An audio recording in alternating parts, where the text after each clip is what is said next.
श्री लक्ष्मी जी की अनंत अखंड भक्ति कथा भाग 1। ओम श्रीं ह्रीं श्रीं कमले कमलालये प्रसीद प्रसीद। ओम श्रीं ह्रीं श्रीं महालक्ष्म्यै नमः। आइए भक्तों, आज मैं आपको सुनाने जा रहा हूं मां लक्ष्मी की अनंत कथा, अखंड कथा, जिसका न आदि है न अंत, जिसकी महिमा का बखान स्वयं ब्रह्मा जी भी नहीं कर सकते। यह कथा उतनी ही गहरी है जितना कि सागर, उतनी ही विशाल है जितना कि आकाश। और जैसे सागर की कोई सीमा नहीं, आकाश का कोई छोर नहीं, वैसे ही इस कथा का भी कोई अंत नहीं। जब तक मैं आपको रुकने का संकेत न दूं, तब तक यह कथा चलती रहेगी, बहती रहेगी, प्रवाहित होती रहेगी, जैसे गंगा का अविरल प्रवाह। आज हम बात करेंगे उस परब्रह्म परमेश्वरी की, जो इस सृष्टि की जननी है, जो इस ब्रह्मांड की संचालिका है, जो हर जीव के हृदय में वास करती हैं। जी हां, हम बात कर रहे हैं आदिशक्ति, जगदंबा, भवानी, पार्वती, लक्ष्मी, सरस्वती, इन सब की। लेकिन आज विशेष रूप से हम बात करेंगे मां लक्ष्मी की, जो इस भौतिक जगत की अधिष्ठात्री देवी हैं, जो धन, धान्य, ऐश्वर्य, समृद्धि और सौभाग्य की दात्री हैं। लेकिन भक्तों, क्या आप जानते हैं कि मां लक्ष्मी केवल धन की देवी नहीं है? उनका स्वरूप बहुत विस्तृत है, बहुत गहरा है, बहुत व्यापक है। वे केवल सोने चांदी की देवी नहीं हैं, बल्कि वे तो उस परम चैतन्य की शक्ति हैं, जो इस संपूर्ण सृष्टि का पालन पोषण करती है। जैसे मां अपने बच्चे का पालन करती है, वैसे ही मां लक्ष्मी इस सृष्टि के हर जीव का पालन करती हैं। वे अन्न का रूप है, वे जल का रूप है, वे वायु का रूप है, वे प्रकाश का रूप है। वे हर उस वस्तु में व्याप्त हैं जो इस जीवन को सुंदर, समृद्ध और सार्थक बनाती है। आइए सबसे पहले हम मां लक्ष्मी के स्वरूप का विस्तार से वर्णन करें। शास्त्रों में कहा गया है कि मां लक्ष्मी का रंग सुवर्ण के समान है, स्वर्णवर्णा। उनका तेज ऐसा है मानो करोड़ों सूर्य एक साथ प्रकाशित हो रहे हों। लेकिन यह तेज प्रचंड नहीं है, बल्कि सौम्य है, शीतल है, मधुर है। उनके मुख पर सदा एक कृपापूर्ण मुस्कान रहती है, जो भक्तों के सभी कष्टों को हर लेती है।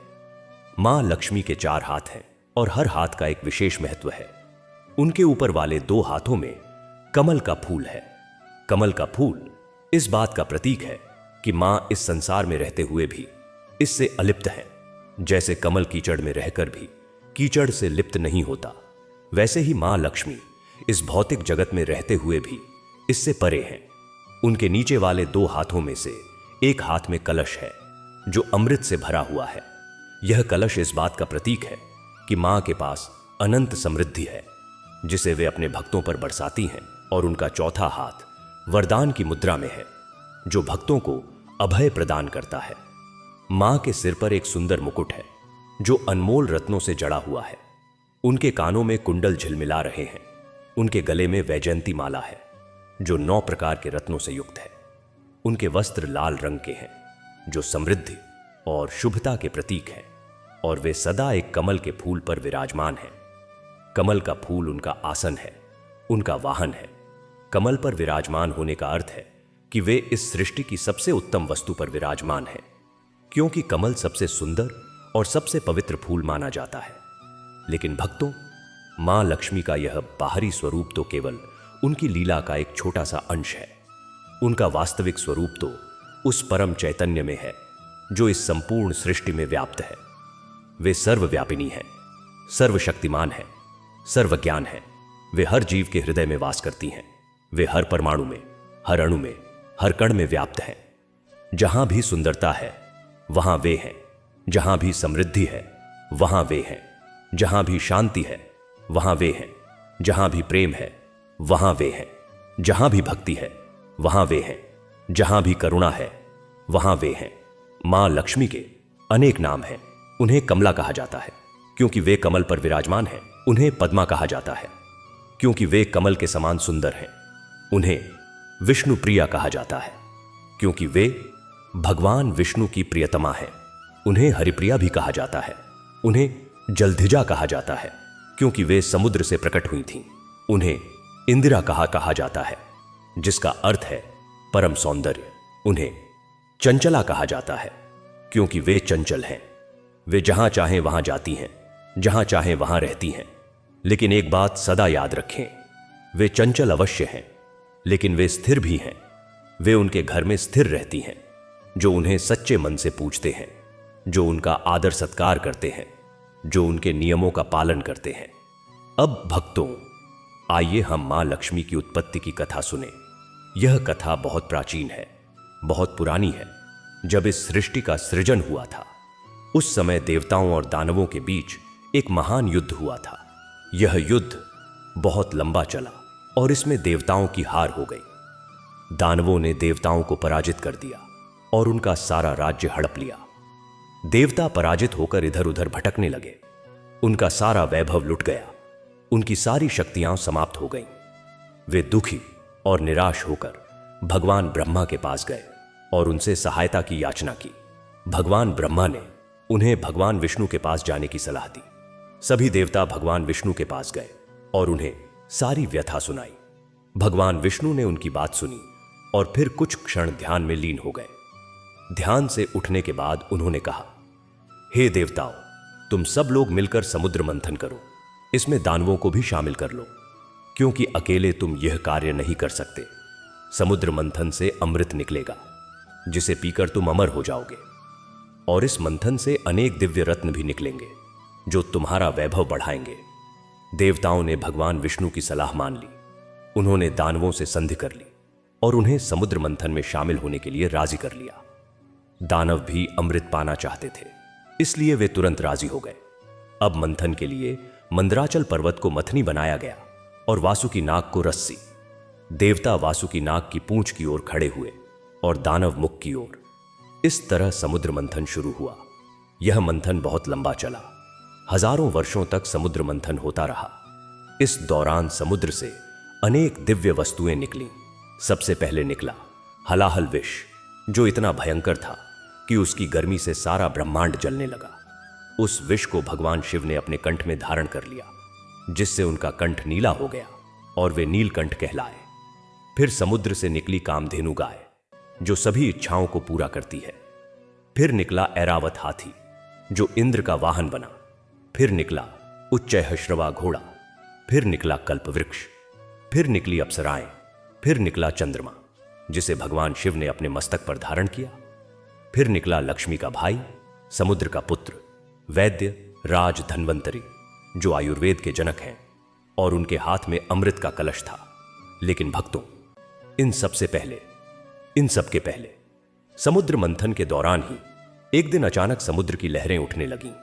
आकाश में बादल गरजने लगे, चारों ओर प्रकाश फैल गया, और फिर समुद्र के मध्य से एक कमल के फूल पर विराजमान अत्यंत सुंदर, अत्यंत तेजोमयी देवी प्रकट हुई। वे थी मां लक्ष्मी। जैसे ही मां लक्ष्मी प्रकट हुई, सारा ब्रह्मांड आलोकित हो गया। चारों ओर दिव्य सुगंध फैल गई। देवताओं और दानवों ने उन्हें देखा तो वे मंत्रमुग्ध हो गए। इतनी सुंदरता उन्होंने कभी नहीं देखी थी। मां लक्ष्मी का रंग सुवर्ण के समान था। उनके वस्त्र सफेद थे, जो पवित्रता के प्रतीक हैं। उनके आभूषण अनमोल रत्नों से जड़े थे। उनके मुख पर मधुर मुस्कान थी। उनकी आंखों में करुणा थी, प्रेम था, वात्सल्य था। मां लक्ष्मी ने चारों ओर देखा। उन्होंने देवताओं को देखा, दानवों को देखा, सभी उनकी ओर देख रहे थे। फिर उन्होंने अपने कमल नेत्रों से सबको आशीर्वाद दिया, लेकिन वे किसी के पास नहीं गईं। वे अपने कमल पर विराजमान रहीं, समुद्र की लहरों पर तैरती हुई। तब सभी देवताओं और दानवों ने सोचा कि यह दिव्य देवी हमारे पास आएंगी, लेकिन मां लक्ष्मी किसी के पास नहीं गईं। वे वहीं खड़ी रहीं, समुद्र के बीचों बीच। तब भगवान ब्रह्मा ने कहा, हे देवी, आप कौन हैं? आपका नाम क्या है? आप कहां से आई हैं? मां लक्ष्मी ने मधुर वाणी में कहा, मैं समुद्र की पुत्री हूं। मैं इस सृष्टि की पालनहारा हूं। मैं ही वह शक्ति हूं जो सबका पालन पोषण करती है। मैं ही वह देवी हूं जो धन धान्य, ऐश्वर्य और समृद्धि प्रदान करती हूं। मेरा नाम लक्ष्मी है। यह सुनकर सभी देवता और दानव प्रसन्न हुए। उन्होंने मां लक्ष्मी की स्तुति करनी शुरू कर दी। किसी ने उन्हें देवी कहा, किसी ने माता कहा, किसी ने भगवती कहा। सब उन्हें अपने पास बुलाना चाहते थे, लेकिन मां लक्ष्मी वहीं खड़ी रहीं। वे किसी के पास नहीं गईं। वे बस देखती रहीं मुस्कुराती रहीं। तब भगवान विष्णु वहां आए। उन्होंने मां लक्ष्मी को देखा और वे भी मंत्रमुग्ध हो गए। उन्होंने कहा, हे देवी, आप इस सृष्टि की सबसे सुंदर देवी हैं। आप इस सृष्टि की सबसे शक्तिशाली देवी हैं। आप इस सृष्टि की सबसे कृपालु देवी हैं। क्या आप मेरे साथ चलेंगी? क्या आप मेरी पत्नी बनेंगी? मां लक्ष्मी ने भगवान विष्णु की ओर देखा। उन्होंने देखा कि भगवान विष्णु में सभी गुण हैं। वे सत्य के स्वरूप हैं, वे धर्म के रक्षक हैं, वे प्रेम के सागर हैं, वे करुणा के भंडार हैं, वे इस सृष्टि के पालनहारा हैं और मां लक्ष्मी स्वयं पालनहारा है। वे सोचने लगीं, पालनहारा और पालनहारा का मिलन होना चाहिए। तब मां लक्ष्मी मुस्कुराईं और बोलीं, हे विष्णु, आप सदा सत्य के मार्ग पर चलते हैं। आप धर्म के रक्षक हैं, आप प्रेम के सागर हैं, आप करुणा के भंडार हैं। आपके समान पति इस सृष्टि में कोई नहीं है। मैं आपकी पत्नी बनने के लिए तैयार हूं। और फिर मां लक्ष्मी भगवान विष्णु के पास गई। उन्होंने भगवान विष्णु के गले में वैजयंती माला डाल दी। सभी देवताओं ने जय जयकार की। दानव निराश हो गए क्योंकि वे भी मां लक्ष्मी को चाहते थे, लेकिन मां लक्ष्मी ने भगवान विष्णु को चुना। तब से मां लक्ष्मी भगवान विष्णु की पत्नी है। वे उनके साथ क्षीर सागर में रहती हैं।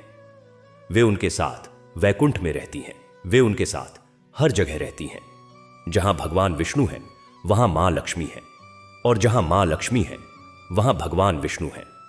वे एक दूसरे के पूरक हैं, वे एक दूसरे के अभिन्न हैं, वे एक दूसरे के प्राण हैं। यह थी मां लक्ष्मी की उत्पत्ति की कथा। लेकिन भक्तों, यह केवल शुरुआत है। मां लक्ष्मी की कथा यहीं समाप्त नहीं होती। उनकी कथा तो अनंत है, अखंड है, अविनाशी है। आगे हम सुनेंगे कि कैसे मां लक्ष्मी ने अनेक भक्तों पर कृपा की, कैसे उन्होंने अनेक दुष्टों का नाश किया, कैसे उन्होंने अनेक लीलाएं की। लेकिन उससे पहले आइए हम मां लक्ष्मी के 9 प्रमुख स्वरूपों के बारे में जानें। शास्त्रों में कहा गया है कि मां लक्ष्मी के 9 रूप हैं, जिन्हें नवदुर्गा की तरह नवलक्ष्मी कहा जाता है। ये 9 रूप हैं। पहला रूप है आदि लक्ष्मी। यह मां लक्ष्मी का सबसे प्राचीन रूप है। यह वह रूप है जिसमें वे इस सृष्टि की आदि शक्ति के रूप में प्रकट हुई। वे ही इस सृष्टि की जननी हैं। वे ही इस सृष्टि की संचालिका हैं। वे ही इस सृष्टि की पालनहारा हैं। दूसरा रूप है धान्य लक्ष्मी। यह मां लक्ष्मी का वह रूप है जो अन्न के रूप में प्रकट होता है। वे ही इस सृष्टि में अन्न का रूप धारण करके सबका पेट भरती हैं। वे ही किसान के खेतों में फसल के रूप में उगती हैं। वे ही रसोई में भोजन के रूप में पकती हैं। वे ही थाली में प्रसाद के रूप में सजती हैं। तीसरा रूप है धैर्य लक्ष्मी। यह मां लक्ष्मी का वह रूप है जो धैर्य और सहनशीलता का प्रतीक है। वे ही भक्तों को धैर्य प्रदान करती हैं ताकि वे जीवन के कष्टों को सहन कर सकें। वे ही उन्हें शक्ति देती हैं ताकि वे मुसीबतों का सामना कर सकें। चौथा रूप है गज लक्ष्मी। यह मां लक्ष्मी का वह रूप है जिसमें वे हाथियों से घिरी हुई हैं। यह रूप राजसी ऐश्वर्य और वैभव का प्रतीक है। जब राजा लोग अपने राज्य में समृद्धि चाहते हैं तो वे गज लक्ष्मी की पूजा करते हैं। पांचवां रूप है संतान लक्ष्मी। यह मां लक्ष्मी का वह रूप है जो संतान सुख प्रदान करता है। वे ही निःसंतान दंपतियों को संतान का सुख देती हैं। वे ही माता पिता के लिए संतान को सुखी और समृद्ध बनाती हैं। छठा रूप है वीर लक्ष्मी। यह मां लक्ष्मी का वह रूप है जो वीरता और साहस का प्रतीक है। युद्ध के समय योद्धा वीर लक्ष्मी की पूजा करते हैं ताकि उन्हें विजय प्राप्त हो। वे ही शत्रुओं का नाश करती हैं और भक्तों की रक्षा करती हैं। सातवां रूप है विजय लक्ष्मी। यह मां लक्ष्मी का वह रूप है जो विजय प्रदान करता है। चाहे वह युद्ध में विजय हो, चाहे व्यापार में विजय हो, चाहे परीक्षा में विजय हो, हर क्षेत्र में विजय के लिए विजय लक्ष्मी की पूजा की जाती है। आठवां रूप है विद्या लक्ष्मी। यह मां लक्ष्मी का वह रूप है जो ज्ञान और विद्या प्रदान करता है। वे ही विद्यार्थियों को अच्छे अंक दिलाती हैं। वे ही विद्वानों को नए ज्ञान की प्राप्ति कराती हैं। वे ही ऋषि मुनियों को वेदों का ज्ञान देती हैं। नौवां रूप है धन लक्ष्मी। यह मां लक्ष्मी का सबसे प्रसिद्ध रूप है जो धन और ऐश्वर्य प्रदान करता है। वे ही व्यापारियों को लाभ दिलाती हैं। वे ही नौकरी पेशा लोगों को पदोन्नति दिलाती हैं। वे ही हर घर में सुख समृद्धि भरती हैं। भक्तों, मां लक्ष्मी के ये 9 रूप उनकी अनंत शक्तियों का प्रतीक है। वे केवल एक रूप में सीमित नहीं हैं, बल्कि वे अनंत रूपों में, अनंत शक्तियों में, अनंत गुणों में व्याप्त हैं। वे जहां चाहें वहां जा सकती हैं, जैसे चाहें वैसे प्रकट हो सकती हैं, जिसे चाहें उस पर कृपा कर सकती हैं। अब आगे बढ़ते हैं और सुनते हैं मां लक्ष्मी की एक और अद्भुत कथा। यह कथा है एक गरीब ब्राह्मण की, जिसने अपनी भक्ति से मां लक्ष्मी को प्रसन्न कर लिया। श्री लक्ष्मी जी की अनंत अखंड भक्ति कथा भाग 2। प्राचीन काल की बात है। किसी नगर में एक गरीब ब्राह्मण रहता था। उसका नाम था सुदामा। हां भक्तों, वही सुदामा जो भगवान कृष्ण के परम मित्र थे। लेकिन यह कथा उन सुदामा की नहीं है, बल्कि एक दूसरे सुदामा की है, जो मां लक्ष्मी के परम भक्त थे। यह सुदामा बहुत गरीब था। उसके पास खाने को 2 वक्त का भोजन नहीं था। उसके पास पहनने को फटे पुराने वस्त्र थे। उसकी पत्नी भी बहुत दुखी रहती थी, क्योंकि वह अपने पति को सुख नहीं दे पाती थी। लेकिन सुदामा की एक विशेषता थी। वह मां लक्ष्मी का परम भक्त था। वह हर शुक्रवार को मां लक्ष्मी की पूजा करता था। उसके पास पूजा के लिए सामग्री नहीं थी, फिर भी वह किसी तरह जंगल से फूल ले आता, दीपक जलाता और मां लक्ष्मी का स्मरण करता। एक दिन सुदामा की पत्नी ने कहा, हे नाथ, हम इतने गरीब हैं, हमारे पास कुछ भी नहीं है, फिर भी आप रोज पूजा करते हैं। क्या मां लक्ष्मी ने हम पर कभी कृपा की? क्या उन्होंने हमें कभी कुछ दिया? सुदामा ने मुस्कुराते हुए कहा, हे प्रिय, मां लक्ष्मी से केवल धन मांगना ही भक्ति नहीं है। मैं तो उन्हें पाना चाहता हूं, उनका धन नहीं। मैं उनके दर्शन करना चाहता हूं, उनके धन के दर्शन नहीं। मैं उनके चरणों में बैठना चाहता हूं, उनके धन के ढेर पर नहीं। यह सुनकर सुदामा की पत्नी चुप हो गई। उसे समझ में नहीं आया कि उसका पति क्या कह रहा है, लेकिन उसने सोचा कि उसके पति की भक्ति सच्ची है, इसलिए वह भी उसके साथ पूजा में शामिल होने लगी। एक दिन की बात है। सुदामा जंगल से लकड़ियां चुन रहा था। तभी उसने देखा कि एक सुंदर स्त्री जंगल में भटक रही है। वह स्त्री बहुत सुंदर थी, बहुत तेजस्वी थी, बहुत दिव्य थी। उसके वस्त्र फटे हुए थे, लेकिन उसका तेज ऐसा था मानो वह कोई देवी हो। सुदामा ने उस स्त्री से पूछा, हे माता, आप कौन हैं? आप यहां जंगल में कैसे भटक रही हैं? उस स्त्री ने कहा, हे ब्राह्मण, मैं बहुत दुखी हूं, मुझे कोई आश्रय नहीं देता। मैं भटक रही हूं, क्या तुम मुझे अपने घर आश्रय दोगे? सुदामा ने कहा, हे माता, मेरा घर तो बहुत छोटा है, बहुत टूटा फूटा है, वहां तो चूहे भी नहीं रहते। आप जैसी दिव्य स्त्री वहां कैसे रहेंगी? उस स्त्री ने कहा, मुझे बड़े महलों की आवश्यकता नहीं है, मुझे तो बस एक ऐसे स्थान की आवश्यकता है जहां साफ सफाई हो, जहां भक्ति हो, जहां प्रेम हो। क्या तुम्हारे घर में ये चीजें हैं? सुदामा ने कहा, हे माता, मेरे घर में साफ सफाई तो है, क्योंकि मैं और मेरी पत्नी रोज घर साफ करते हैं। भक्ति भी है, क्योंकि मैं रोज मां लक्ष्मी की पूजा करता हूं। प्रेम भी है, क्योंकि मैं अपनी पत्नी से बहुत प्रेम करता हूं। लेकिन हमारे पास खाने को भी नहीं है, तो आपको क्या खिलाएंगे? उस स्त्री ने कहा, मुझे खाने की चिंता नहीं है, बस मुझे आश्रय चाहिए। सुदामा ने सोचा कि यह कोई साधारण स्त्री नहीं है, यह कोई देवी हो सकती है। उसने उस स्त्री को अपने घर ले जाने का निश्चय किया। वह उसे अपने घर ले गया। सुदामा की पत्नी ने जब उस स्त्री को देखा तो वह चकित रह गई। इतनी सुंदर स्त्री उसने कभी नहीं देखी थी। उसने उसका स्वागत किया और अपने घर के एक कोने में उसके लिए स्थान बनाया। उस रात सुदामा और उसकी पत्नी ने सोचा कि उस स्त्री को क्या खिलाएं। उनके पास कुछ भी नहीं था। तब सुदामा की पत्नी ने कहा, मेरे पास थोड़ा सा आटा है जो कल के लिए बचा है, उससे हम रोटी बना सकते हैं। उसने आटा गूंथा और रोटी बनाने लगी। जैसे ही उसने पहली रोटी बेली, वह स्त्री वहां आई और बोली, हे माता, यह रोटी मुझे दो। सुदामा की पत्नी ने वह रोटी उस स्त्री को दे दी।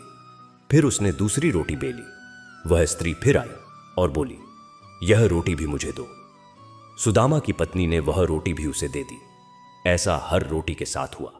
जितनी रोटियां बनती थीं, वह स्त्री सब ले लेती थी। अंत में सुदामा और उसकी पत्नी के पास खाने के लिए कुछ नहीं बचा। लेकिन सुदामा ने कहा, हे प्रिय, यह स्त्री कोई साधारण नहीं है, यह हमारी परीक्षा ले रही है, हमें धैर्य रखना चाहिए। उस रात सुदामा और उसकी पत्नी भूखे सो गए, लेकिन उनके मन में कोई शिकायत नहीं थी। वे खुश थे कि उन्होंने एक भूखी स्त्री का पेट भर दिया। अगली सुबह जब सुदामा उठा तो उसने देखा कि उसका छोटा सा झोपड़ा एक महल में बदल गया है। चारों ओर सोना चांदी है, बिशनों का सोना चांदी बिखरा हुआ है। उसकी पत्नी सोने के बिस्तर पर सो रही है और उस स्त्री के स्थान पर मां लक्ष्मी विराजमान है अपने दिव्य स्वरूप में। सुदामा ने मां लक्ष्मी के चरणों में गिरकर प्रणाम किया। मां लक्ष्मी ने उसे उठाया और कहा, हे सुदामा, मैं तुम्हारी भक्ति से बहुत प्रसन्न हूं। तुमने मुझे अपने घर में आश्रय दिया, अपने भोजन का आधा हिस्सा नहीं बल्कि पूरा हिस्सा मुझे दे दिया और स्वयं भूखे रह गए। ऐसा त्याग, ऐसा प्रेम, ऐसी भक्ति मैंने बहुत कम देखी है। इसलिए मैं तुम्हें वरदान देती हूं कि तुम हमेशा धन धान्य से परिपूर्ण रहोगे। तुम्हारे घर में कभी किसी चीज की कमी नहीं होगी। सुदामा ने कहा, हे मां, मुझे धन नहीं चाहिए, मुझे तो केवल आपके चरणों का ध्यान चाहिए, आपकी भक्ति चाहिए, आपका प्रेम चाहिए। मां लक्ष्मी ने कहा, हे सुदामा, यही सच्ची भक्ति है। तुम धन नहीं चाहते, तुम मुझे चाहते हो, इसलिए मैं तुम्हें और भी अधिक दूंगी। मैं तुम्हारे घर में हमेशा निवास करूंगी, मैं तुम्हारी हर इच्छा पूरी करूंगी, मैं तुम्हारी रक्षा करूंगी। और फिर मां लक्ष्मी अंतर्ध्यान हो गई। सुदामा और उसकी पत्नी जीवन भर सुख समृद्धि में रहे। उन्होंने कभी घमंड नहीं किया। वे हमेशा मां लक्ष्मी की भक्ति में लीन रहे और उनके घर में हमेशा मां लक्ष्मी का वास रहा। भक्तों, यह कथा हमें सिखाती है कि सच्ची भक्ति क्या होती है। सच्ची भक्ति में हम भगवान से कुछ मांगने नहीं जाते, बल्कि उन्हें कुछ देने जाते हैं। हम अपना मन देते हैं, अपना प्रेम देते हैं, अपना समय देते हैं, अपना सब कुछ देते हैं। और जब हम सब कुछ दे देते हैं, तब भगवान हमें सब कुछ दे देते हैं। यह कथा हमें यह भी सिखाती है कि मां लक्ष्मी केवल धन की देवी नहीं है, वे तो उस परम चैतन्य की शक्ति हैं जो सबका पालन पोषण करती है। वे उनके घर में वास करती हैं जहां साफ सफाई है, जहां भक्ति है, जहां प्रेम है, जहां त्याग है, जहां दया है, जहां करुणा है। वे उनके घर में वास नहीं करती जहां गंदगी है, जहां ईर्ष्या है, जहां क्रोध है, जहां लोभ है, जहां अहंकार है। अब आगे बढ़ते हैं और सुनते हैं मां लक्ष्मी की एक और अद्भुत कथा। यह कथा है एक व्यापारी की, जिसने मां लक्ष्मी के नियमों का उल्लंघन किया और फिर पश्चाताप करके उन्हें प्रसन्न किया। श्री लक्ष्मी जी की अनंत अखंड भक्ति कथा, भाग 3। उसी प्राचीन काल में एक नगर में धनपति नाम का एक बहुत बड़ा व्यापारी रहता था। उसके पास अपार धन था। उसके पास अनगिनत गायें थीं, अनगिनत घोड़े थे, अनगिनत हाथी थे। उसके पास सोने चांदी के ढेर थे। उसके पास हीरे जवाहरात के भंडार थे। उसका व्यापार 7 समुंदर पार तक फैला हुआ था। उसके जहाज दूर दूर देशों में जाते थे और उसके लिए धन लाते थे। लेकिन धनपति के पास इतना धन होने के बावजूद उसके घर में एक कमी थी। वहां मां लक्ष्मी का वास नहीं था। हां भक्तों, आपने सही सुना। इतना धन होने के बावजूद उसके घर में मां लक्ष्मी का वास नहीं था, क्योंकि उसके घर में साफ सफाई नहीं थी। उसके घर में गंदगी थी, उसके घर में ईर्ष्या थी, उसके घर में क्रोध था, उसके घर में अहंकार था, उसके घर में लोभ था। धनपति बहुत घमंडी था। उसे लगता था कि वह सबसे बड़ा है। उसे लगता था कि उसके धन के आगे कोई कुछ नहीं है। वह गरीबों को तुच्छ समझता था। वह भिखारियों को अपने द्वार से भगा देता था। वह साधु संतों का अपमान करता था। वह मंदिरों में दान नहीं करता था। वह किसी की मदद नहीं करता था। एक दिन की बात है, धनपति अपने महल के आंगन में बैठा था। तभी एक वृद्धा वहां आई। वह वृद्धा बहुत बूढ़ी थी, बहुत कमजोर थी, बहुत दुखी थी। उसके वस्त्र फटे हुए थे। उसके पास खाने को कुछ नहीं था। वह धनपति के पास आई और बोली, हे धनपति, मैं बहुत भूखी हूं, मुझे कुछ खाने को दे दो। धनपति ने उसे देखा और नाक सिकोड़ ली। उसने कहा, दूर हट यहां से, मैं भिखारियों को खाना नहीं देता। मैं अपना धन ऐसे लोगों पर बर्बाद नहीं करता। वह वृद्धा बोली, हे धनपति, मैं भिखारी नहीं हूं। मैं एक गरीब स्त्री हूं जिसके पास कुछ नहीं है। मैं केवल एक रोटी मांग रही हूं। क्या तुम मुझे एक रोटी नहीं दे सकते? धनपति ने कहा, नहीं, मैं नहीं दे सकता। मैंने अपने जीवन में कभी किसी को कुछ नहीं दिया और न ही दूंगा। मेरा धन मेरे लिए है, किसी और के लिए नहीं। यह सुनकर वह वृद्धा वहां से चली गई, लेकिन जाते जाते उसने धनपति की ओर देखा और कहा, हे धनपति, तुम्हारे पास बहुत धन है, लेकिन तुम्हारे हृदय में दया नहीं है। तुम्हारे पास बहुत वैभव है, लेकिन तुम्हारे मन में करुणा नहीं है। तुम्हारे पास बहुत ऐश्वर्य है, लेकिन तुम्हारे आंगन में मैं नहीं हूं। याद रखना, जहां दया नहीं वहां मैं नहीं रहती, जहां करुणा नहीं वहां मैं नहीं रहती, जहां दान नहीं वहां मैं नहीं रहती। धनपति ने उस वृद्धा की बातों पर ध्यान नहीं दिया। उसने सोचा कि यह कोई पागल औरत है। वह अपने काम में लग गया। उस रात धनपति को एक सपना आया। उसने सपने में देखा कि उसके महल में आग लग गई है। सारा धन जलकर राख हो गया है। उसके सारे जहाज समुद्र में डूब गए हैं। उसकी सारी गायें, घोड़े, हाथी मर गए हैं। वह खुद एक भिखारी बन गया है, सड़कों पर भटक रहा है और कोई उसे खाना नहीं दे रहा है। धनपति डर के मारे चीखते हुए उठा। उसने देखा कि उसके चारों ओर सब कुछ वैसा ही है। उसने राहत की सांस ली, लेकिन उसके मन में एक शंका पैदा हुई। उसने सोचा कि क्या यह सपना सच हो सकता है? क्या उसका धन एक दिन नष्ट हो सकता है? उसने अपने पुरोहित को बुलाया और सपना सुनाया। पुरोहित ने कहा, हे धनपति, यह सपना सच हो सकता है, क्योंकि तुमने मां लक्ष्मी के नियमों का उल्लंघन किया है। तुमने उनके दूत को, जो एक वृद्धा के रूप में आई थी, अपने द्वार से भगा दिया। तुमने उसे खाना नहीं दिया। तुमने उसका अपमान किया। इसलिए मां लक्ष्मी तुमसे नाराज है। वे तुम्हारा घर छोड़कर जाने वाली हैं। धनपति घबरा गया। उसने कहा, हे पुरोहित, मैं क्या करूं? मैं मां लक्ष्मी को कैसे प्रसन्न करूं? पुरोहित ने कहा, हे धनपति, तुम्हें पश्चाताप करना होगा। तुम्हें अपने पापों का प्रायश्चित करना होगा। तुम्हें गरीबों की सेवा करनी होगी। तुम्हें दान देना होगा। तुम्हें साधु संतों का आदर करना होगा। तुम्हें मंदिरों में जाना होगा। तुम्हें मां लक्ष्मी की पूजा करनी होगी। तभी मां लक्ष्मी प्रसन्न होंगी। धनपति ने पुरोहित की बात मान ली। उसने अगले ही दिन से गरीबों को दान देना शुरू कर दिया। उसने साधु संतों को भोजन कराया। उसने मंदिरों में जाना शुरू किया। उसने मां लक्ष्मी की पूजा करनी शुरू की। लेकिन कुछ दिनों बाद धनपति ने देखा कि उसके धन में कोई कमी नहीं आ रही है, बल्कि बढ़ रहा है। उसका व्यापार पहले से भी अधिक फल फूल रहा है। उसके जहाज सुरक्षित वापस आ रहे हैं। उसकी गायें, घोड़े, हाथी स्वस्थ हैं। धनपति ने सोचा कि मां लक्ष्मी प्रसन्न हो गई हैं। उसने पुरोहित को बुलाया और कहा, हे पुरोहित, मां लक्ष्मी प्रसन्न हो गई हैं। मेरा धन बढ़ रहा है। पुरोहित ने कहा, हे धनपति, मां लक्ष्मी प्रसन्न तो हुई हैं, लेकिन वे अभी भी तुम्हारे घर में नहीं हैं। तुमने उनके दूत का अपमान किया था। उसका प्रायश्चित अभी पूरा नहीं हुआ है। तुम्हें अभी और भी अधिक दान देना होगा और भी अधिक सेवा करनी होगी। धनपति ने पूछा, लेकिन मुझे कैसे पता चलेगा कि मां लक्ष्मी मेरे घर में आ गई हैं? पुरोहित ने कहा, जब तुम्हारे घर में शांति होगी, जब तुम्हारे घर में प्रेम होगा, जब तुम्हारे घर में सुख होगा, जब तुम्हारे घर में संतोष होगा, तब समझना कि मां लक्ष्मी तुम्हारे घर में आ गई हैं।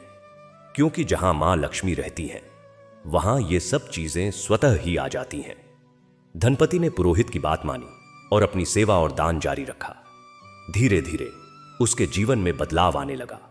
उसका अहंकार कम होने लगा। उसका क्रोध शांत होने लगा। उसका लोभ समाप्त होने लगा। उसके हृदय में दया आने लगी। उसके मन में करुणा आने लगी। उसके आचरण में विनम्रता आने लगी। एक दिन धनपति अपने महल के आंगन में बैठा था। तभी वही वृद्धा फिर से वहां आई। इस बार धनपति ने उसे देखते ही प्रणाम किया।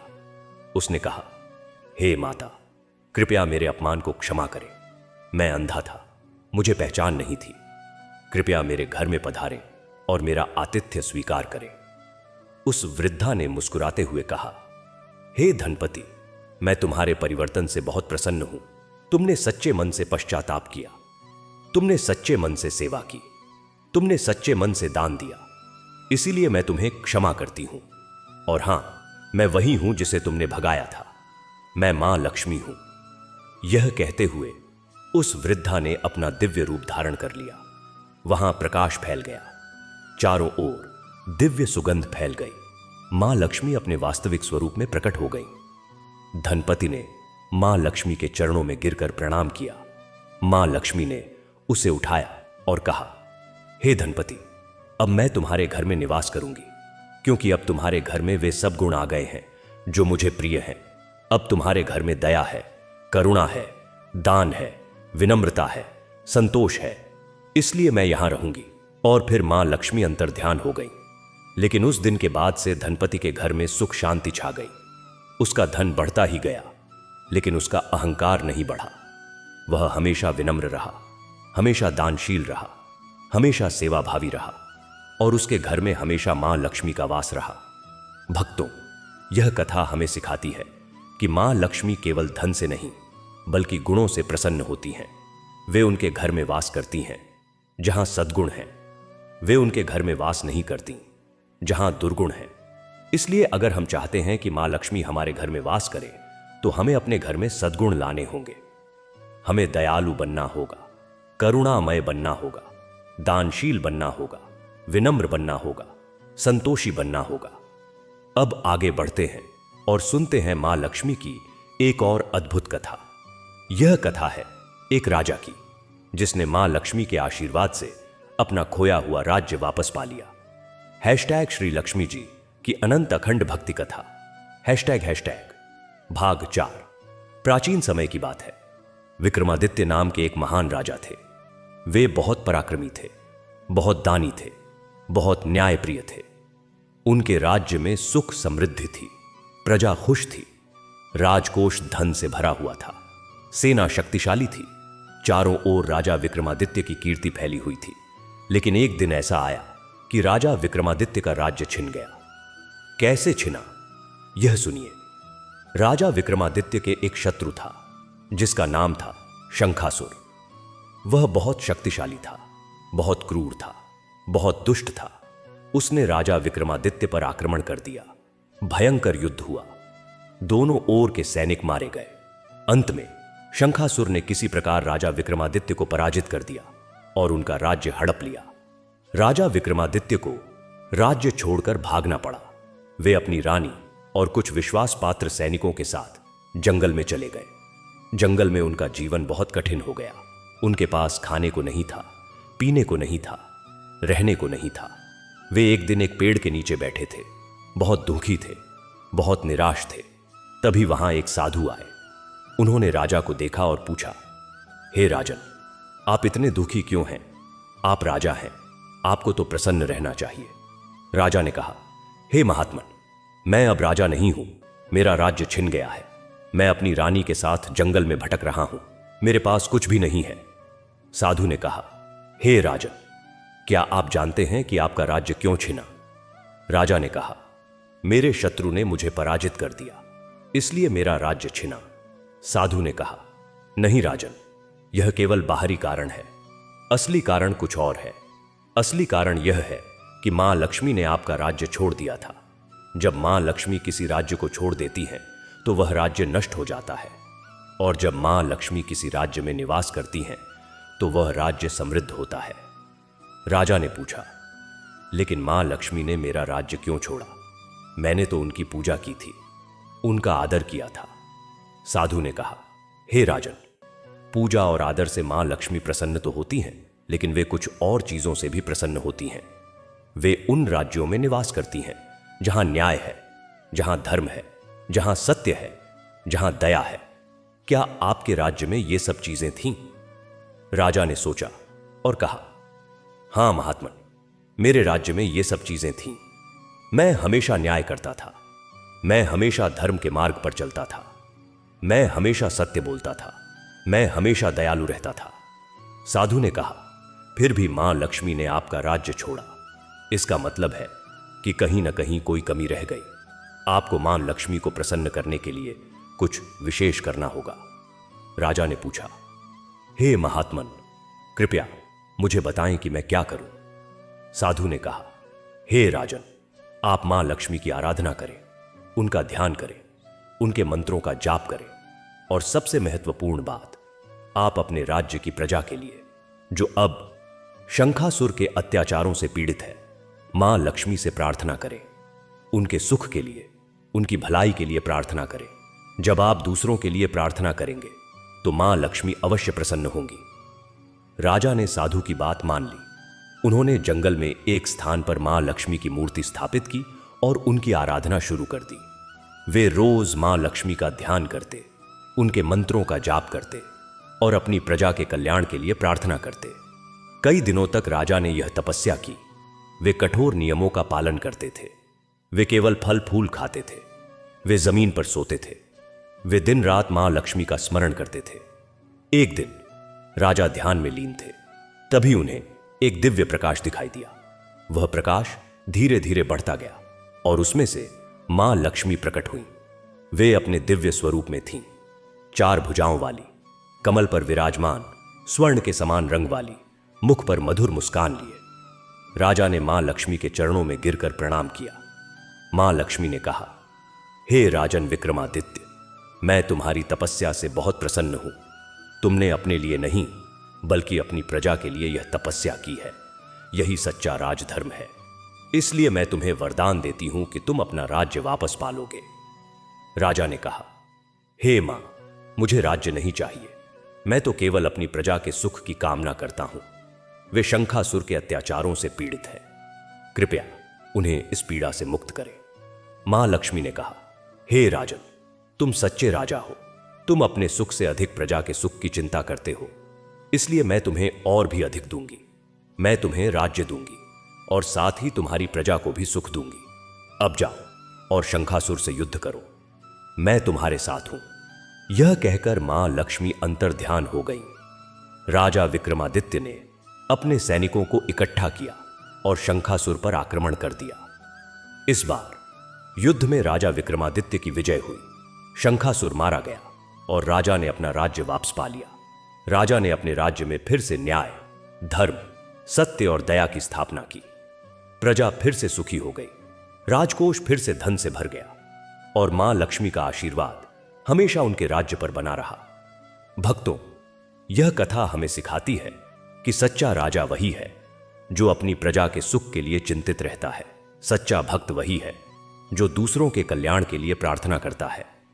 मां लक्ष्मी ऐसे लोगों पर हमेशा प्रसन्न रहती हैं और उन्हें सुख समृद्धि प्रदान करती हैं। अब आगे बढ़ते हैं और सुनते हैं मां लक्ष्मी की एक और अद्भुत कथा। यह कथा है एक गरीब महिला की, जिसने अपने पति के लिए मां लक्ष्मी से प्रार्थना की और उनकी मनोकामना पूरी हुई। हैशटैग श्री लक्ष्मी जी की अनंत अखंड भक्ति कथा। हैशटैग भाग 5।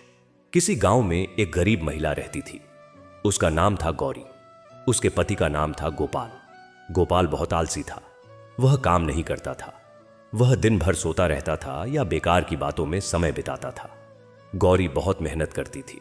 वह दूसरों के घरों में काम करती थी, खेतों में मजदूरी करती थी, जो भी काम मिलता था करती थी।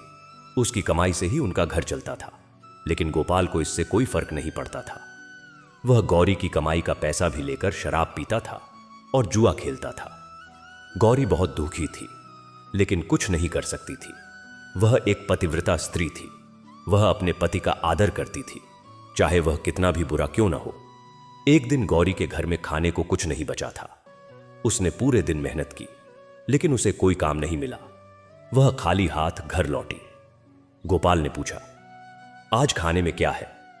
गौरी ने कहा, हे नाथ, आज मुझे कोई काम नहीं मिला। घर में खाने को कुछ नहीं है। गोपाल गुस्सा हो गया। उसने कहा, तुम बेकार हो। तुम मेरा पेट नहीं भर सकती। मैं तुम्हें छोड़कर चला जाऊंगा। यह सुनकर गौरी बहुत दुखी हुई। उसने सोचा कि अब क्या किया जाए। तभी उसे याद आया कि गांव के बाहर एक पुराना मंदिर है जहां मां लक्ष्मी की मूर्ति है। वह वहां जाने का निश्चय किया। गौरी उस मंदिर में गई। वहां मां लक्ष्मी की मूर्ति के सामने बैठकर वह रोने लगी। उसने कहा, हे मां लक्ष्मी, मैं बहुत दुखी हूं। मेरे पति मुझे छोड़कर जाना चाहते हैं। मैं उनके बिना नहीं रह सकती। कृपया मेरी मदद करें। मुझे धन नहीं चाहिए, मुझे ऐश्वर्य नहीं चाहिए। मुझे केवल अपने पति का प्रेम चाहिए। कृपया मेरे पति को सही रास्ता दिखाएं। उन्हें आलस छोड़कर काम करना सिखाएं। उन्हें शराब और जुए से दूर अमाय पाल पमुए रहना सिखाएं। गौरी बहुत देर तक रोती रही, प्रार्थना करती रही। अंत में वह वहां से लौट आई। घर आकर उसने देखा कि गोपाल वहां नहीं था। वह सोचने लगी कि शायद वह सच में चला गया। वह और अधिक दुखी हो गई। लेकिन थोड़ी देर बाद गोपाल वापस आया। वह कुछ सोच में था।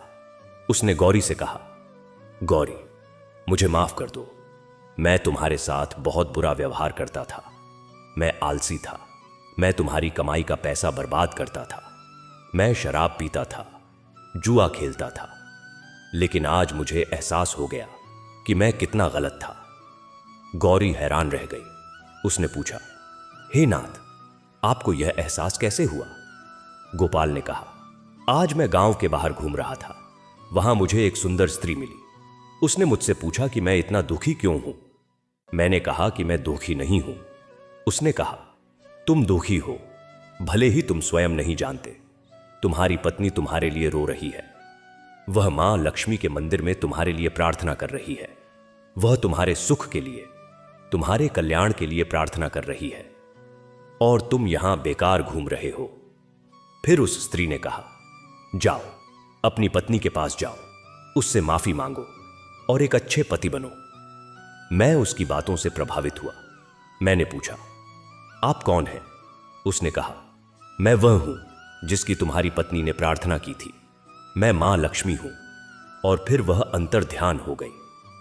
गौरी की आंखों में आंसू आ गए। उसने कहा, हे नाथ, मां लक्ष्मी ने मेरी प्रार्थना सुन ली। उस दिन के बाद से गोपाल बदल गया। उसने आलस छोड़ दिया। वह काम करने लगा। उसने शराब और जुआ छोड़ दिया। वह गौरी से बहुत प्रेम करने लगा। दोनों मिलकर मेहनत करने लगे। धीरे धीरे उनकी आर्थिक स्थिति सुधरने लगी। वे सुखी जीवन बिताने लगे। गौरी ने हर शुक्रवार को मां लक्ष्मी की पूजा करना शुरू कर दिया। वह मां लक्ष्मी के मंदिर में जाती और उनकी आराधना करती। उसने कभी किसी से कुछ नहीं मांगा। वह केवल मां लक्ष्मी का धन्यवाद करती थी कि उन्होंने उसके पति को बदल दिया। भक्तों, यह कथा हमें सिखाती है कि मां लक्ष्मी केवल धन ही नहीं देती, वे हमारे जीवन में सुख, शांति, प्रेम और सद्भाव भी लाती हैं।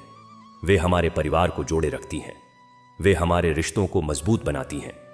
इसलिए हमें मां लक्ष्मी से केवल धन नहीं मांगना चाहिए, बल्कि सुख, शांति, प्रेम और सद्भाव भी मांगना चाहिए। अब आगे बढ़ते हैं और सुनते हैं मां लक्ष्मी की एक और अद्भुत कथा। यह कथा है एक व्यापारी की, जिसने मां लक्ष्मी के व्रत का पालन किया और उनकी कृपा प्राप्त की। श्री लक्ष्मी जी की अनंत अखंड भक्ति कथा, भाग 6। प्राचीन काल में एक नगर में धर्मदास नाम का एक व्यापारी रहता था। वह बहुत धार्मिक था, बहुत ईमानदार था, बहुत दयालु था। वह अपने व्यापार में कभी झूठ नहीं बोलता था। वह कभी किसी को धोखा नहीं देता था। वह हमेशा सही वजन और सही माप से सामान बेचता था। वह अपने ग्राहकों के साथ अच्छा व्यवहार करता था। वह गरीबों की मदद करता था। वह मंदिरों में दान करता था। वह साधु संतों का आदर करता था। धर्मदास की पत्नी का नाम था धर्मवती। वह भी अपने पति की तरह धार्मिक थी, ईमानदार थी, दयालु थी। वह हर शुक्रवार को मां लक्ष्मी का व्रत रखती थी और उनकी पूजा करती थी। वह अपने घर को हमेशा साफ सुथरा रखती थी। वह अपने पति का बहुत आदर करती थी। वह सास ससुर की सेवा करती थी। वह बच्चों को अच्छे संस्कार देती थी। धर्मदास और धर्मवती के 4 बच्चे थे, 3 बेटे और 1 बेटी। सभी बच्चे अच्छे थे, गुणी थे, आज्ञाकारी थे। परिवार में सुख शांति थी। धर्मदास का व्यापार भी बहुत अच्छा चल रहा था। उनके पास धन की कोई कमी नहीं थी, लेकिन फिर भी वे हमेशा विनम्र रहते थे, हमेशा दानशील रहते थे, हमेशा सेवाभावी रहते थे।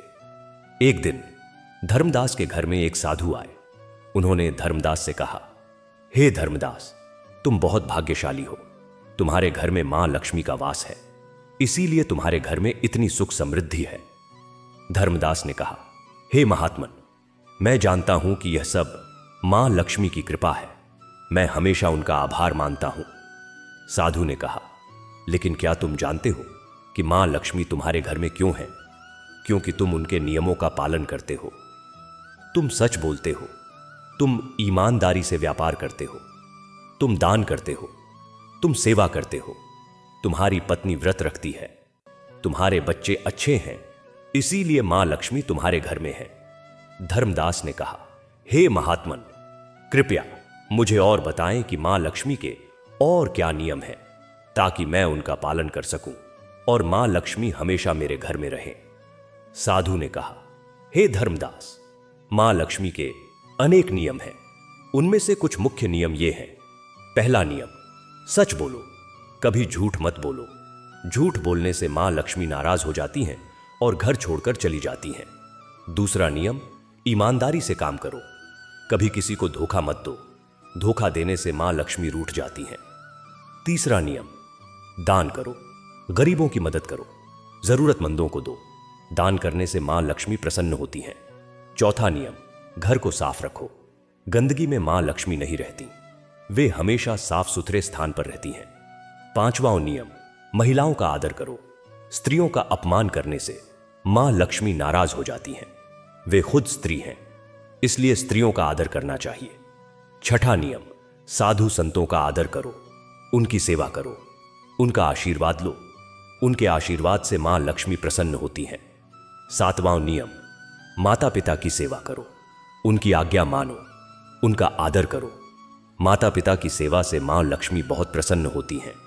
आठवां नियम, पत्नी का आदर करो, उसके साथ अच्छा व्यवहार करो, उसे कभी दुख मत दो। पत्नी को दुख देने से मां लक्ष्मी नाराज हो जाती हैं। नौवां नियम, बच्चों को अच्छे संस्कार दो, उन्हें सिखाओ कि सच बोले, ईमानदार रहें, दया करें, सेवा करें। अच्छे संस्कारों वाले बच्चे मां लक्ष्मी को बहुत प्रिय हैं। 10वां नियम, हर शुक्रवार को मां लक्ष्मी का व्रत रखो और उनकी पूजा करो, उन्हें फूल चढ़ाओ, दीप जलाओ, नैवेद्य अर्पित करो, उनके मंत्रों का जाप करो, उनकी कथा सुनो और सुनाओ।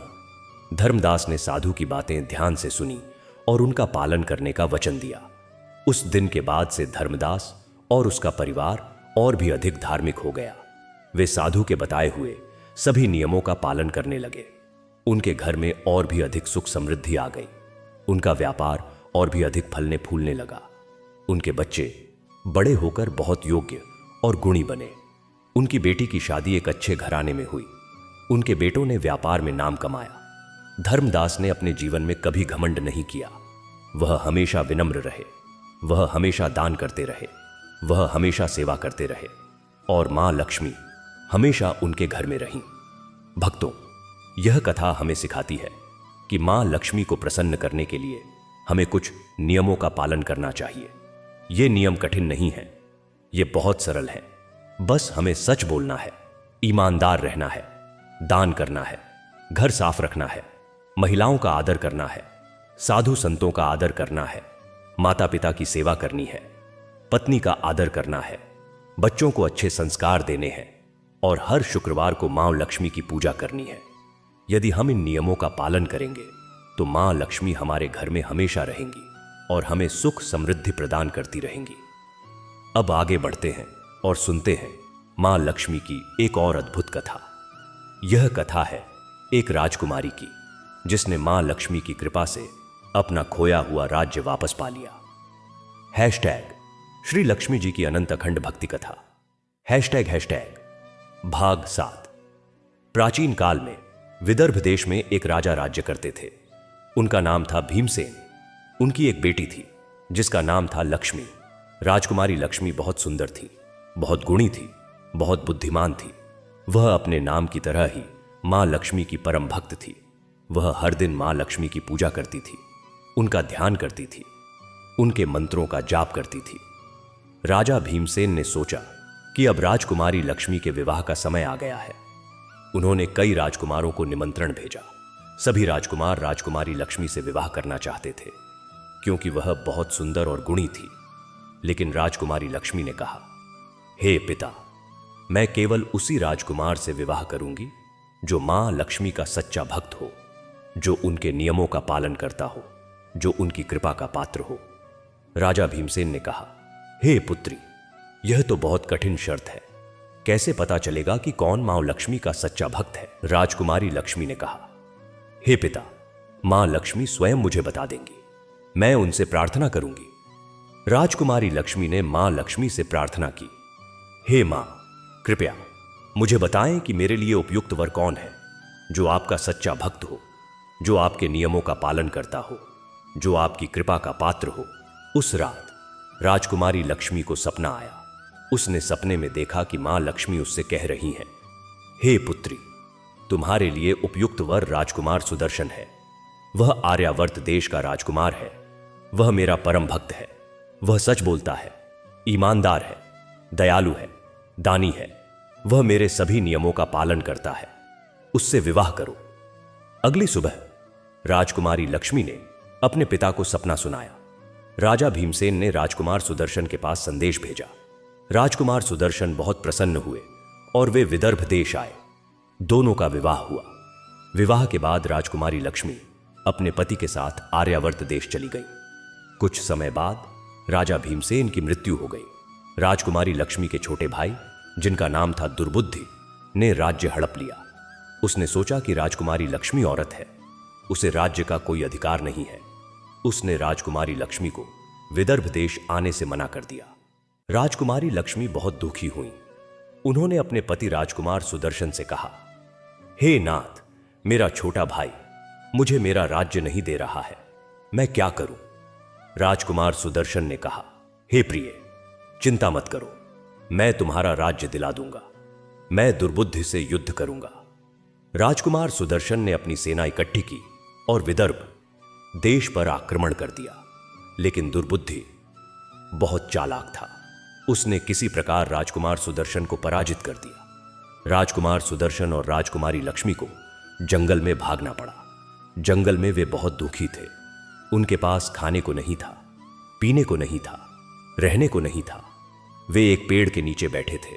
राजकुमारी लक्ष्मी ने कहा, हे नाथ, यह सब मेरी वजह से हुआ। अगर मैं आपसे विवाह नहीं करती तो आपको यह दिन नहीं देखना पड़ता। राजकुमार सुदर्शन ने कहा, हे प्रिय, ऐसा मत कहो। तुम मेरी पत्नी हो। तुम्हारा दुहक मेरा दुख है, तुम्हारा सुख मेरा सुख है। हम साथ हैं, यही बहुत है। राजकुमारी लक्ष्मी ने कहा, हे नाथ, मैं मां लक्ष्मी से प्रार्थना करूंगी, वे हमारी मदद जरूर करेंगी। राजकुमारी लक्ष्मी ने वहीं पेड़ के नीचे मां लक्ष्मी की मूर्ति बनाई और उनकी आराधना शुरू कर दी। वे दिन रात मां लक्ष्मी का ध्यान करती, उनके मंत्रों का जाप करती, उनकी स्तुति करती। राजकुमार सुदर्शन भी उनके साथ पूजा में शामिल होते। एक दिन राजकुमारी लक्ष्मी ध्यान में लीन थीं। तभी उन्हें एक दिव्य प्रकाश दिखाई दिया। उस प्रकाश में से मां लक्ष्मी प्रकट हुईं। वे अपने दिव्य स्वरूप में थीं, 4 भुजाओं वाली, कमल पर विराजमान, स्वर्ण के समान रंग वाली, मुख पर मधुर मुस्कान लिए। राजकुमारी लक्ष्मी ने मां लक्ष्मी के चरणों में गिरकर प्रणाम किया। मां लक्ष्मी ने कहा, हे पुत्री, मैं तुम्हारी भक्ति से बहुत प्रसन्न हूं। तुमने कभी हिम्मत नहीं हारी। तुमने हमेशा मुझ पर विश्वास रखा। इसीलिए मैं तुम्हें वरदान देती हूं कि तुम अपना राज्य वापस पालोगी। राजकुमारी लक्ष्मी ने कहा, हे मां, मुझे राज्य नहीं चाहिए। मैं तो केवल अपने पति के सुख की कामना करती हूं। वे मेरे लिए इतना कष्ट सह रहे हैं, कृपया उन्हें सुखी रखें। मां लक्ष्मी ने कहा, हे पुत्री, तुम सच्ची पत्नी हो। तुम अपने सुख से अधिक अपने पति के सुख की चिंता करती हो। इसलिए मैं तुम्हें और भी अधिक दूंगी। मैं तुम्हें राज्य दूंगी और तुम्हारे पति को भी विजय दूंगी। अब जाओ और दुर्बुद्धि से युद्ध करो। मैं तुम्हारे साथ हूं। यह कहकर मां लक्ष्मी अंतर्ध्यान हो गई। राजकुमार सुदर्शन और राजकुमारी लक्ष्मी ने फिर से सेना इकट्ठी की और विदर्भ देश पर आक्रमण कर दिया। इस बार युद्ध में राजकुमार सुदर्शन की विजय हुई। दुर्बुद्धि मारा गया और राजकुमारी लक्ष्मी ने अपना राज्य वापस पा लिया। राजकुमारी लक्ष्मी ने अपने राज्य में फिर से न्याय, धर्म, सत्य और दया की स्थापना की। प्रजा फिर से सुखी हो गई। राजकोष फिर से धन से भर गया और मां लक्ष्मी का आशीर्वाद हमेशा उनके राज्य पर बना रहा। भक्तों, यह कथा हमें सिखाती है कि मां लक्ष्मी की भक्ति से हम कठिन से कठिन परिस्थितियों में भी विजय प्राप्त कर सकते हैं। चाहे हमारे पास कुछ भी न हो, अगर हमारे पास मां लक्ष्मी का आशीर्वाद है तो हम सब कुछ पा सकते हैं। इसलिए हमें हमेशा मां लक्ष्मी की भक्ति में लीन रहना चाहिए, उनका स्मरण करना चाहिए उनकी पूजा करनी चाहिए। हैशटैग श्री लक्ष्मी जी की अनंत अखंड भक्ति कथा। हैशटैग भाग 8। अब भक्तों, हम बात करेंगे मां लक्ष्मी के उन अद्भुत मंदिरों की जहां वे स्वयं प्रकट हुई थीं और जहां आज भी उनकी चमत्कारी शक्तियां विद्यमान हैं। भारतवर्ष में अनेक स्थानों पर मां लक्ष्मी के मंदिर हैं, लेकिन कुछ मंदिर ऐसे हैं जो विशेष रूप से महत्वपूर्ण हैं। पहला स्थान है कोल्लूर, जो कर्नाटक राज्य में है। यहां मां लक्ष्मी का रूप है, महालक्ष्मी। कहा जाता है कि यहां मां लक्ष्मी ने स्वयं प्रकट होकर एक भक्त की रक्षा की थी। दूसरा स्थान है वैष्णो देवी, जो जम्मू कश्मीर में है। यहां मां लक्ष्मी, मां सरस्वती और मां काली के साथ त्रिदेवी के रूप में विराजमान है। लाखों भक्त हर साल यहां दर्शन के लिए आते हैं। तीसरा स्थान है पद्मावती, जो तिरुपति के पास है। यहां मां लक्ष्मी का रूप है, पद्मावती। कहा जाता है कि यहां मां लक्ष्मी ने भगवान वेंकटेश्वर से विवाह किया था। चौथा स्थान है कोल्हापुर, जो महाराष्ट्र में है। यहां मां लक्ष्मी का रूप है, अंबाबाई। यह मंदिर बहुत प्राचीन है और यहां मां पाथे लक्ष्मी की मूर्ति बहुत ही मनोहर है। पांचवां स्थान है मैसूर, जो कर्नाटक में है। यहां मां लक्ष्मी का रूप है, चामुंडेश्वरी। यह मंदिर बहुत ऊंची पहाड़ी पर स्थित है और यहां से पूरे शहर का दृश्य बहुत सुंदर दिखता है। छठा स्थान है गुवाहाटी, जो असम में है। यहां मां लक्ष्मी का रूप है, कामाख्या। यह शक्तिपीठों में से एक है और यहां मां लक्ष्मी की विशेष कृपा है। सातवां स्थान है वाराणसी, जो उत्तर प्रदेश में है। यहां मां लक्ष्मी का रूप है, विशालाक्षी। यह मंदिर गंगा के किनारे स्थित है और यहां सुबह शाम गंगा आरती होती है। आठवां स्थान है कांचीपुरम, जो तमिलनाडु में है। यहां मां लक्ष्मी का रूप है, कामाक्षी। यह मंदिर बहुत प्राचीन है और यहां की वास्तुकला अद्भुत है। नौवां स्थान है उज्जैन, जो मध्य प्रदेश में है। यहां मां लक्ष्मी का रूप है, हरसिद्धि। यह शक्तिपीठों में से एक है और यहां मां लक्ष्मी की विशेष कृपा है। 10वां स्थान है जयपुर, जो राजस्थान में है। यहां मां लक्ष्मी का रूप है, लक्ष्मी नारायण। यह मंदिर बहुत सुंदर है और यहां की मूर्तियां बहुत मनोहर हैं। भक्तों, इन स्थानों पर जाकर हम मां लक्ष्मी के दर्शन कर सकते हैं और उनकी कृपा प्राप्त कर सकते हैं। लेकिन याद रखें, मां लक्ष्मी केवल मंदिरों में ही नहीं है, वे हर उस स्थान पर हैं जहां सच्चाई है, जहां ईमानदारी है, जहां दया है, जहां करुणा है, जहां प्रेम है, जहां भक्ति है। वे हमारे हृदय में हैं, वे हमारे घर में हैं, वे हमारे आसपास हैं। बस हमें उन्हें पहचानने की आवश्यकता है। अब आगे बढ़ते हैं और सुनते हैं मां लक्ष्मी के कुछ विशेष मंत्रों और स्तोत्रों के बारे में, जिनका जाप करने से मां लक्ष्मी जल्दी प्रसन्न होती हैं। पहला मंत्र है एयूएम श्रीं ह्रीं श्रीं कमले कमलालये प्रसीद प्रसीद। एयूएम श्रीं ह्रीं श्रीं महालक्ष्म्ये नमः। यह मां लक्ष्मी का मूल मंत्र है। इस मंत्र का जाप करने से मां लक्ष्मी की विशेष कृपा प्राप्त होती है। दूसरा मंत्र है एयूएम श्रीं महालक्ष्म्ये नमः। यह मां लक्ष्मी का बीज मंत्र है। यह बहुत छोटा है लेकिन बहुत प्रभावशाली है। इसका जाप दिन में किसी भी समय किया जा सकता है। तीसरा मंत्र है एयूएम ह्रीं श्रीं क्लीं महालक्ष्म्ये नमः। यह मां लक्ष्मी का एक और महत्वपूर्ण मंत्र है। इसका जाप करने से धन, ऐश्वर्य और समृद्धि की प्राप्ति होती है। चौथा स्तोत्र है श्री सूक्त। यह ऋग्वेद का एक भाग है और इसमें मां लक्ष्मी की स्तुति की गई है। श्री सूक्त का पाठ करने से मां लक्ष्मी बहुत प्रसन्न होती हैं। पांचवां स्तोत्र है लक्ष्मी अष्टकम। इसमें मां लक्ष्मी के 8 रूपों का वर्णन है। इसका पाठ करने से मां लक्ष्मी के सभी रूपों की कृपा प्राप्त होती है। छठा स्तोत्र है कनकधारा स्तोत्र। यह आदि शंकराचार्य द्वारा रचित है। कहा जाता है कि जब आदि शंकराचार्य ने एक गरीब महिला के घर भिक्षा मांगी और उसने उन्हें आंवला दे दिया, तो उन्होंने यह स्तोत्र रचा और मां लक्ष्मी ने उस महिला के घर सोने की वर्षा कर दी। 7वां स्तोत्र है लक्ष्मी चालीसा। यह बहुत सरल है और हर कोई इसे पढ़ सकता है। लक्ष्मी चालीसा का पाठ करने से मां लक्ष्मी जल्दी प्रसन्न होती हैं। भक्तों, इन मंत्रों और स्तोत्रों का जाप नियमित रूप से करना चाहिए। विशेष रूप से शुक्रवार के दिन इनका जाप करना बहुत लाभकारी होता है। साथ ही दीपावली के दिन, धनतेरस के दिन और शरद पूर्णिमा के दिन इनका विशेष महत्व होता है। हैशटैग श्री लक्ष्मी जी की अनंत अखंड भक्ति कथा हैशटैग भाग 9। अब भक्तों, हम बात करेंगे मां लक्ष्मी के उन चमत्कारों की जो आज भी हो रहे हैं, जिन्हें लोग अपनी आंखों से देख रहे हैं, अपने जीवन में अनुभव कर रहे हैं। आधुनिक समय की बात है। मुंबई शहर में एक व्यापारी रहता था। उसका नाम था रमेश। वह बहुत ईमानदार था, बहुत धार्मिक था। वह हर शुक्रवार को मां लक्ष्मी की पूजा करता था। वह हर दिन मां लक्ष्मी के मंत्रों का जाप करता था। वह गरीबों की मदद करता था। वह मंदिरों में दान करता था। लेकिन एक दिन ऐसा आया कि उसका व्यापार डूब गया। उसके सारे पैसे डूब गए। वह कर्ज में डूब गया। उसके पास खाने को भी नहीं बचा। उसकी पत्नी ने कहा, तुम रोज मां लक्ष्मी की पूजा करते थे, मंत्रों का जाप करते थे, फिर भी यह हाल हुआ। मां लक्ष्मी ने तुम्हारी क्यों नहीं सुनी? रमेश ने कहा, हे प्रिय, मां लक्ष्मी की परीक्षा ले रही हैं। हमें धैर्य रखना चाहिए। हमें विश्वास नहीं खोना चाहिए। रमेश ने और भी अधिक भक्ति करनी शुरू कर दी। वह रोज मां लक्ष्मी के मंदिर जाता, वहां घंटों बैठकर प्रार्थना करता। वह कहता, हे मां, मुझे धन नहीं चाहिए, मुझे केवल आपकी भक्ति चाहिए।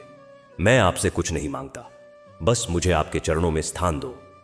एक दिन रमेश मंदिर में बैठा था, तभी वहां एक साधु आए। उन्होंने रमेश से कहा, बेटा, तुम बहुत दुखी दिख रहे हो, क्या हुआ? रमेश ने सारी बात बताई। साधु ने कहा, बेटा, मां लक्ष्मी तुमसे बहुत प्रसन्न है। तुमने कभी उनसे कुछ नहीं मांगा। तुमने हमेशा केवल उनकी भक्ति मांगी। यही सच्ची भक्ति है। इसलिए वे तुम्हें जल्द ही सब कुछ देंगी। बस धैर्य रखो। साधु के आशीर्वाद से रमेश को नई शक्ति मिली। वह और भी अधिक भक्ति में लीन हो गया। कुछ दिनों बाद एक अजनबी रमेश के पास आया। उसने कहा, मैं एक बड़ा व्यापारी हूं। मुझे तुम्हारी ईमानदारी के बारे में पता चला। मैं तुम्हारे साथ व्यापार करना चाहता हूं। मैं तुम्हें 50 लाख रुपए का सामान उधार दूंगा। तुम उसे बेचो और बाद में मुझे पैसे देना। रमेश हैरान रह गया। उसने कहा, लेकिन मैं तो आपको जानता भी नहीं, आप मुझ पर इतना विश्वास कैसे करते हैं? उस व्यापारी ने कहा, मैं तुम पर नहीं, मां लक्ष्मी पर विश्वास करता हूं। वे मुझसे कहा कि इस आदमी की मदद करो, यह सच्चा भक्त है। रमेश ने वह सामान लिया और बेचना शुरू कर दिया। उसकी ईमानदारी और मेहनत से व्यापार बहुत अच्छा चला। कुछ ही महीनों में उसने सारा कर्ज चुका दिया। उसका व्यापार फिर से खड़ा हो गया। वह फिर से समृद्ध हो गया। लेकिन रमेश ने कभी घमंड नहीं किया। वह हमेशा विनम्र रहा। वह हमेशा दान करता रहा। वह हमेशा मां लक्ष्मी की भक्ति में लीन रहा और उसके जीवन में कभी कोई कमी नहीं आई। भक्तों, यह कहानी सच्ची है। ऐसे अनेक चमत्कार आज भी हो रहे हैं। मां लक्ष्मी आज भी अपने भक्तों की रक्षा कर रही हैं, उनकी मदद कर रही हैं, उन्हें सुख समृद्धि दे रही हैं। बस हमें सच्चे मन से उनकी भक्ति करनी चाहिए, उनके नियमों का पालन करना चाहिए और उन पर विश्वास रखना चाहिए। श्री लक्ष्मी जी की अनंत अखंड भक्ति कथा भाग 10। अब भक्तों, हम बात करेंगे मां लक्ष्मी के उन व्रतों और त्योहारों की जो उन्हें अत्यंत प्रिय हैं। पहला और सबसे महत्वपूर्ण त्योहार है दीपावली। यह मां लक्ष्मी का सबसे बड़ा त्योहार है। इस दिन मां लक्ष्मी का जन्म हुआ था, इसलिए इसे लक्ष्मी जयंती भी कहा जाता है। इस दिन लोग अपने घरों को साफ करते हैं, दीप जलाते हैं, मां लक्ष्मी की पूजा करते हैं। ऐसा माना जाता है कि इस दिन मां लक्ष्मी स्वयं भक्तों के घर आती हैं और उन्हें आशीर्वाद देती हैं। दूसरा त्योहार है धनतेरस। यह दीपावली से 2 दिन पहले आता है। इस दिन लोग बर्तन और सोना चांदी खरीदते हैं। ऐसा माना जाता है कि इस दिन खरीदारी करने से मां लक्ष्मी की विशेष कृपा प्राप्त होती है। तीसरा त्योहार है शरद पूर्णिमा।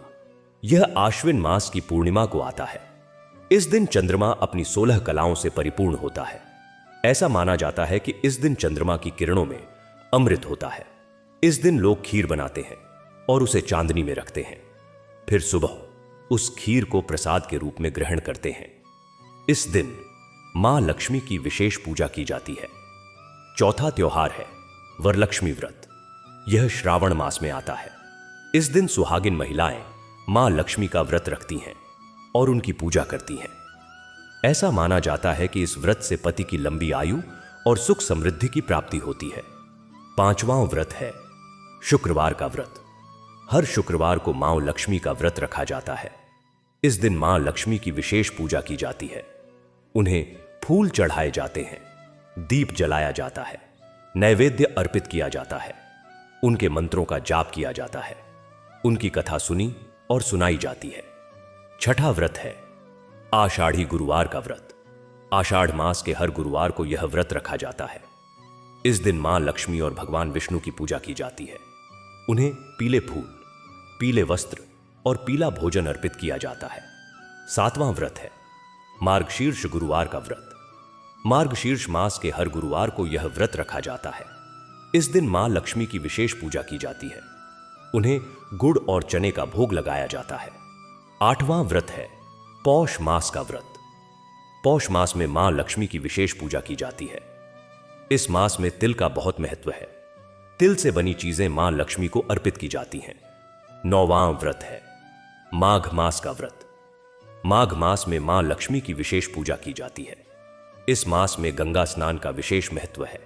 गंगा स्नान करके मां लक्ष्मी की पूजा करने से विशेष फल प्राप्त होता है। 10वां व्रत है फाल्गुन मास का व्रत। फाल्गुन मास में होली का त्योहार आता है। इस मास में मां लक्ष्मी की विशेष पूजा की जाती है। उन्हें अबीर गुलाल अर्पित किया जाता है।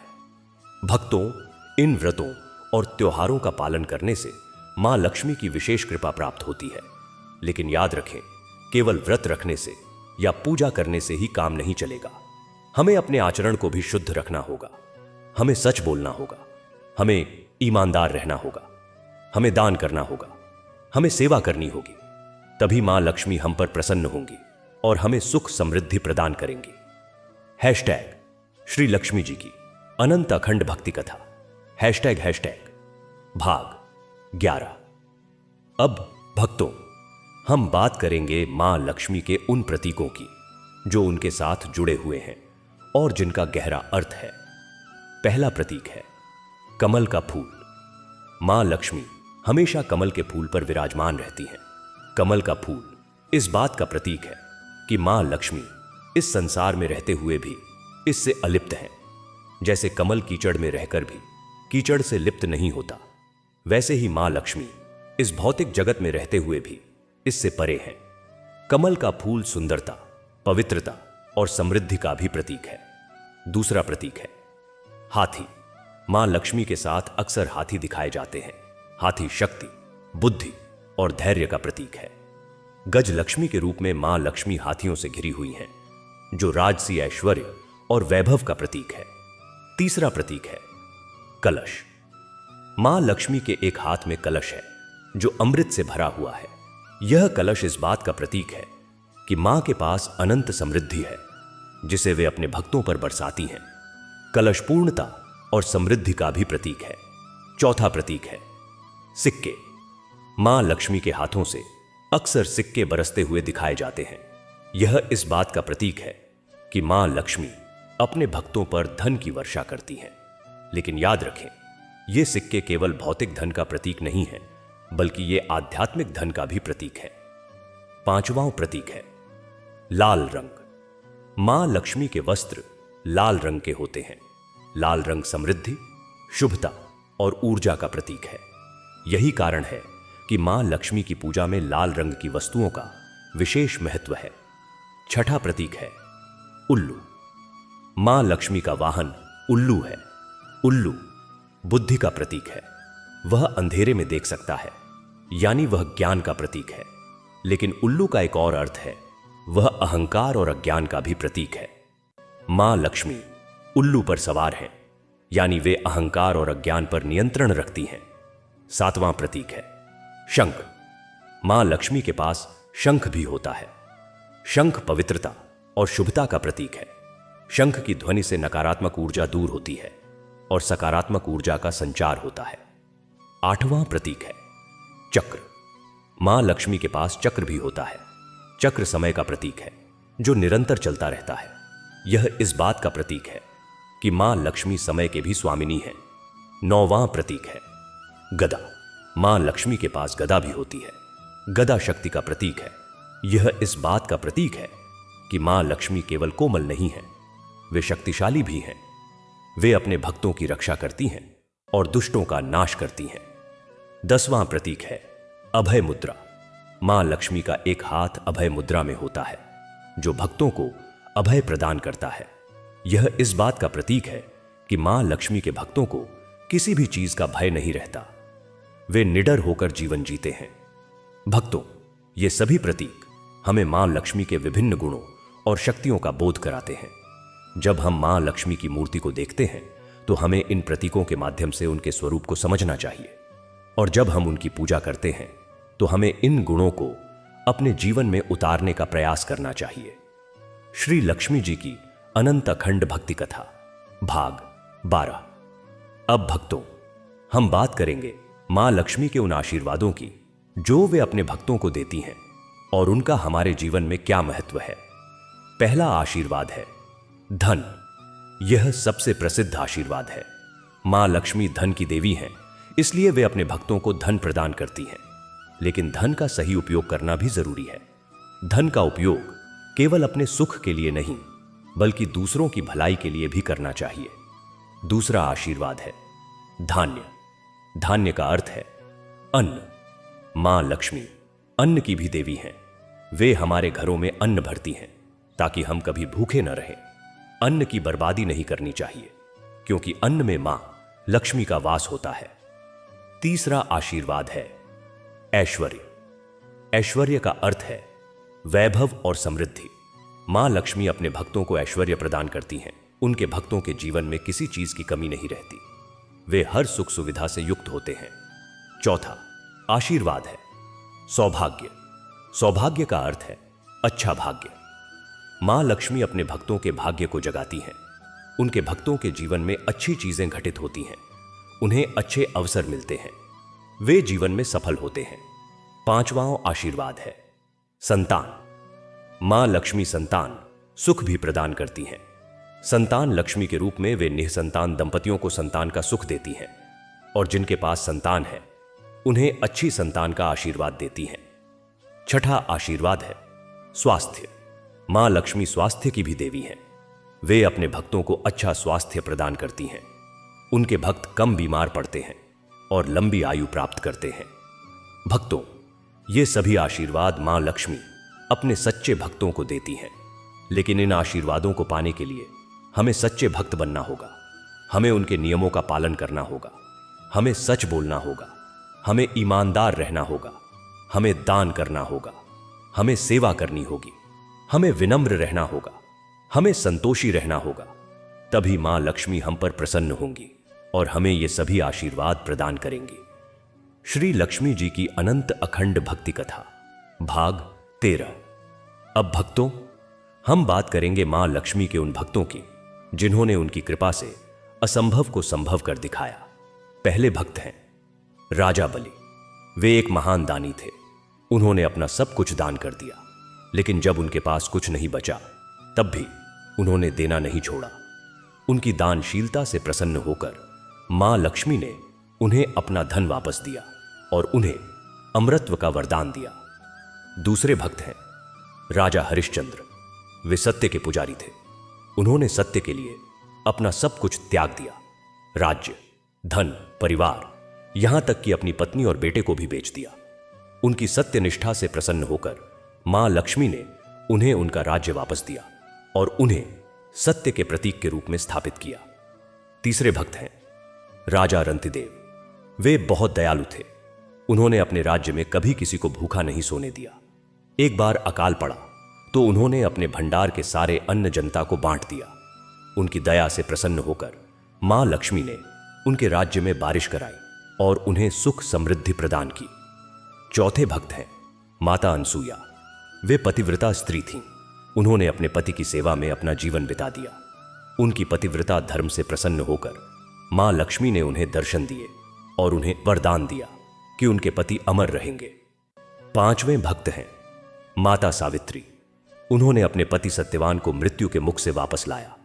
उनकी पतिव्रता और साहस से प्रसन्न होकर मां लक्ष्मी ने उन्हें शक्ति प्रदान की और यमराज को भी झुकने पर मजबूर कर दिया।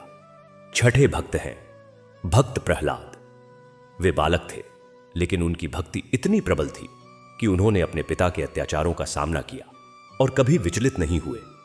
उनकी भक्ति से प्रसन्न होकर मां लक्ष्मी ने उनकी रक्षा की और उन्हें राज्य दिलाया। सातवें भक्त हैं ध्रुव। वे भी बालक थे। उन्होंने अपनी मां के अपमान का बदला लेने के लिए नहीं, बल्कि भगवान की भक्ति के लिए घोर तपस्या की। उनकी तपस्या से प्रसन्न होकर मां लक्ष्मी ने उन्हें ध्रुव पद प्रदान किया, जो आज भी आकाश में चमक रहा है।